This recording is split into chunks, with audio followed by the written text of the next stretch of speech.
So we're going to take a moment and consider what we know about the amino acids that we've studied so far. It should be immediately apparent when looking at this image that there is something terribly wrong with the way these amino acids are drawn. Can you catch what it is? Look specifically at the carboxylic acid and the amine. Does it make sense that an amine should be deprotonated before a carboxylic acid? If you think about their pKa's, you know that that can never be the case. So as a quick review, amino acids are compounds that contain both an amino group and a carboxyl group. An alpha amino acid, then, is an amino acid in which the amino group is on the carbon which is adjacent to the carboxyl group. Although alpha amino acids sometimes are written in the unionized and incorrect form shown in A, they are more properly and correctly written as the zwitterion form, which is most representative of those amino acids at physiological pH. With the exception of glycine, all protein-derived amino acids have at least one stereocenter.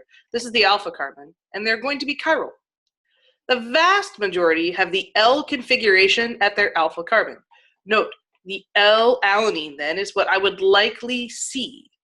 So take a moment, think about how you could draw the Fisher projection for L-alanine.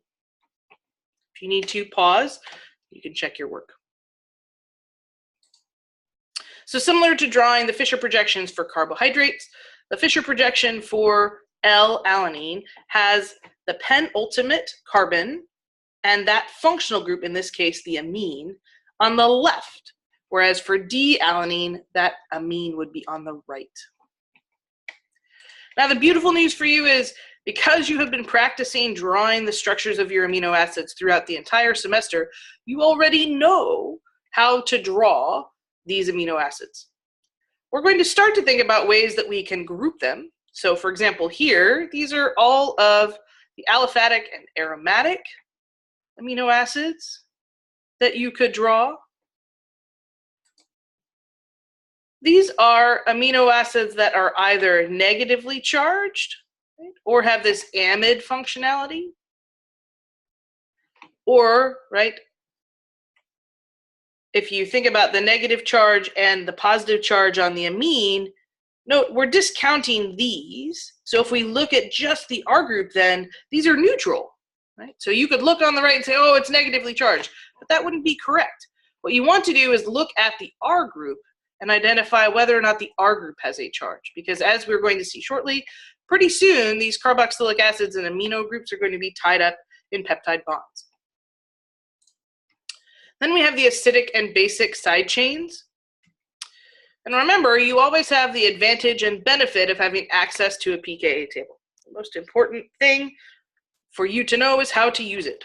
So for example, you should quickly be able to group acidic side chains and basic side chains and understand how the behavior of those molecules is going to be different depending upon the local pH. It's useful to think about some of the unique features of amino acids. For example, the average pKa of an alpha carboxyl group is 2.19. This makes the carboxyl groups of amino acids considerably stronger acids than aliphatic carboxylic acids, such as acetic acid, with a pKa of 4.76. This greater acidity is accounted for by the electron withdrawing inductive effect of the adjacent NH3, or ammonium. Due to the electron withdrawing inductive effect of the alpha NH3 or ammonium group, the side chain carboxylic acid groups are also stronger acids than acetic acid. This effect, though, is going to decrease with distance from the alpha ammonium group.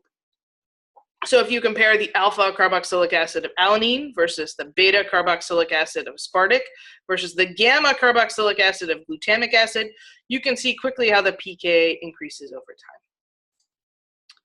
The average value of pKa for an alpha ammonium group is 9.47 compared with the average value of 10.76 for primary alkyl ammonium ions. This again is due to the electron withdrawing effect of the carboxylate oxygens, which increases the positive character of the ammonium group, and this makes the ion less stable and more likely to give up a proton. To drive home the significance of resonance specifically for amino acids, I want you to take a moment and draw the resonance structure for the arginine side chain, specifically the R group on arginine. If you need to, take a pause, then come back and check your work. It's important to note here that the protonated form of the guanidinium ion side chain of arginine is a hybrid of 3 contributing resonance structures. Note that the resonance stabilization of the guanidinium ion is what makes that guanidine nitrogen more basic than an aliphatic amine. An aliphatic amine has no resonance stabilization. In this case, the resonance stabilization of the guanidinium actually makes the nitrogen more basic. Take a moment and draw the resonance structure for the histidine, R side chain. Again, if you need to, press pause and then come back and check your work. The imidazole group is a heterocyclic aromatic amine.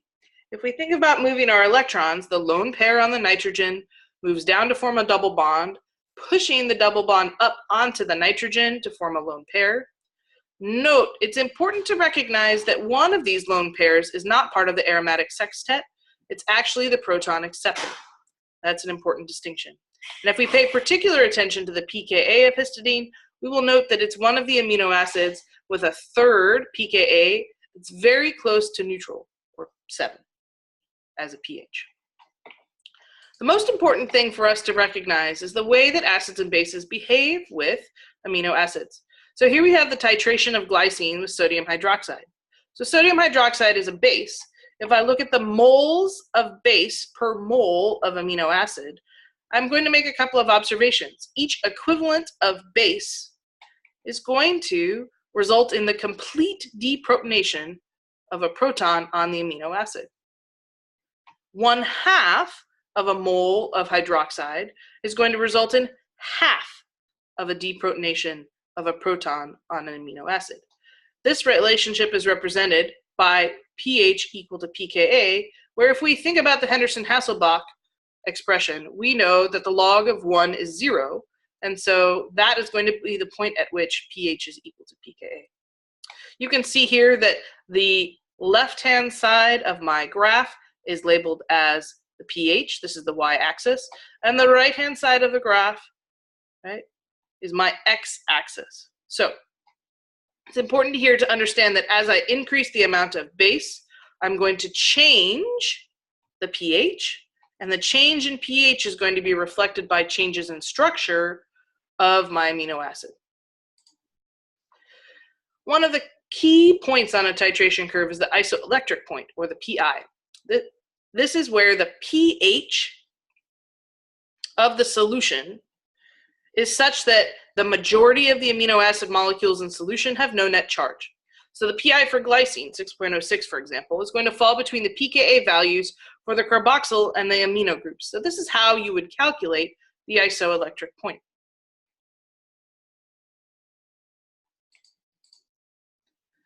Notice, if you take a look at your pKa table, I have given you the PI. So take a moment, check that you understand how to calculate the PI. Notice, these PIs are calculated for amino acids that have no side chain pKa's.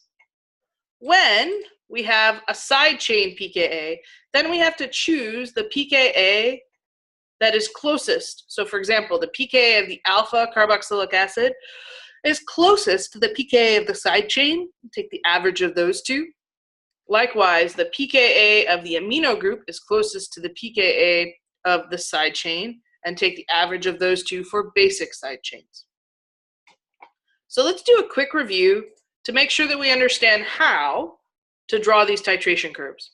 So amino acids serve as the basic building blocks for molecules that are important in biochemistry, such as peptides or enzymes. The general formula for amino acids, where the R group is any one of 20 node side chains, you already know how to draw. But you also know that drawing it this way, where you have the carboxylic acid protonated and the amine deprotonated, is incorrect. The correct way to be able to draw these structures is always with the carboxylic acid protonated and the amine protonated, or with the carboxylic acid deprotonated and the amine protonated. This is what is known as the zwitterion, or both the carboxylic acid and the amine deprotonated. So we're going to titrate an amino acid with a strong base, and we're going to draw our titration curve. So the first thing you need to do is draw your graph. Note you need to show both the half and the full equivalence of OH, as well as create a pH scale. Then we need to choose our amino acids. So let's say we chose glycine. Again, remember, you cannot draw the amino acid this way. You have to start with both the amino and the carboxylic acid fully protonated. This is going to give us a net charge, or an overall charge, of +1. Notice at each half equivalence of base, we also change charge. So I go from a +1 net charge to +0.5 to 0 to -0.5 to -1. We know the first halfway point, the pH is equal to the pKa. This is because of the Henderson-Hasselbalch relationship. So when we add enough strong base to react with exactly 1/2 of the strongest acid, then the concentrations of the first conjugate acid-base pair are going to be the same. If we think about our first equivalence point then, the H+ is completely dissociated from the carboxylate group, and glycine in this case now exists as a zwitterion. At this point, our pH is going to be equal to our isoelectric point, where the total charge on the amino acid is 0. We can now draw our curve if we take into account our second pKa being equal to our pH. So notice the order in which you want to do this sketch is to actually indicate both of your pKa's as well as your isoelectric point, and then draw your curve. If we think about the buffer regions in this titration curve, buffer regions are where your pH stays relatively stable. So I want horizontal lines to indicate a buffer region. So in this case, we have 2 buffer regions. If we think about a molecule like histidine now, we're going to recognize that there are 3 equilibriums. So we're going to have 3 pKa's. Another way of saying this is, for each pKa, there's going to be 1 proton that can be removed. So at our lowest pH, all 3 possible sites are protonated. The first group to lose its proton, according to the pKa's from our pKa table, is the carboxylic acid.